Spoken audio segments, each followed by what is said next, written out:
কৃষ্ণ শংকৰ গুৰু হৰি ৰাম ৰাম ৰাম। আজি আমি শিৱলিংগৰ সৃষ্টিৰ ওপৰত আপোনালোকক চমু আলোচনা এটা কৰিবলৈ আগবাঢ়িছোঁ। সৰ্বপ্ৰথমে আপোনালোকক শ্ৰীচৰণ কমলত ভক্তিপূৰ্ণ সেৱা জনালোঁ। পুৰাণৰ কাহিনী এটা আমি অকণমান কৈছোঁ। শিৱলিংগ ক'ৰ পৰা উৎপন্ন হৈছে? মানুহবিলাকে শিৱলিংগটোক আপোনাৰ গুপ্তাংগ বুলি কৈছে। এইটো এটা ভুল ব্যাখ্যা। এইটো আমি আমাৰ ফালৰ পৰা সেৱা জনাইছোঁ যে এনেকুৱা বাক্য ক'ব নাপায়। যিহেতু শিৱলিংগটো গুপ্তাংগ নহয়, শিৱলিংগটো কি হয়, তাৰমানে এইটো এটা চিম্বল, এইটো প্ৰতীক, ভগৱানৰ প্ৰতীক, মানে দেৱাদিদেৱ মহাদেৱৰ এইটো প্ৰতীক, এটা ৰূপ হয়। আৰু শিৱলিংগ ক'ৰ পৰা উৎপত্তি হৈছিলে, এটা কাহিনী আছে পুৰাণত, বৰ সুন্দৰ কাহিনী এটা আছে। এবাৰ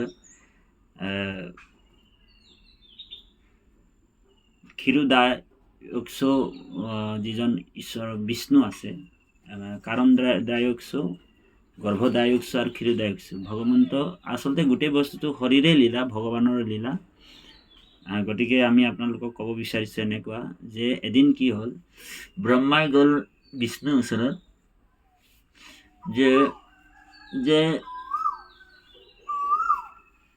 সৃষ্টিৰ দায়িত্বটো আপুনি মোক দিলে, আৰু আপুনি বোলে অকল এই পানীটোৰ সৃষ্টি কৰিলে, পানীটোতে শুই আছে, অকল য'তে দেখোঁ বোলে আপুনি বোলে গৰ্ভদায়ক্ষ, তাতেও আপুনি শুই থাকে, ক্ষীৰোদায়ক্ষ বোলে তাতো আপুনি শুই থাকে, কাৰণদায়ক্ষ বোলে কাৰণত আপুনি তাতো শুই থাকে।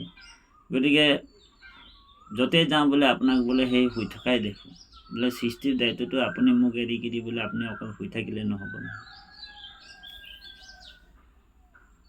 তো ভগৱান কৈছে যে মই অনন্ত কথা মনত কৰিব লাগিব, অনন্ত জীৱবিলাকক পালন কৰিব লাগিব, অনন্ত জীৱবিলাক সংহাৰ কৰাৰ দায়িত্বটো একেলগে মই 3টা কাম কৰোঁ। তোমাক মই এটা কামহে দিছিলোঁ, সৃষ্টিৰ কামটো।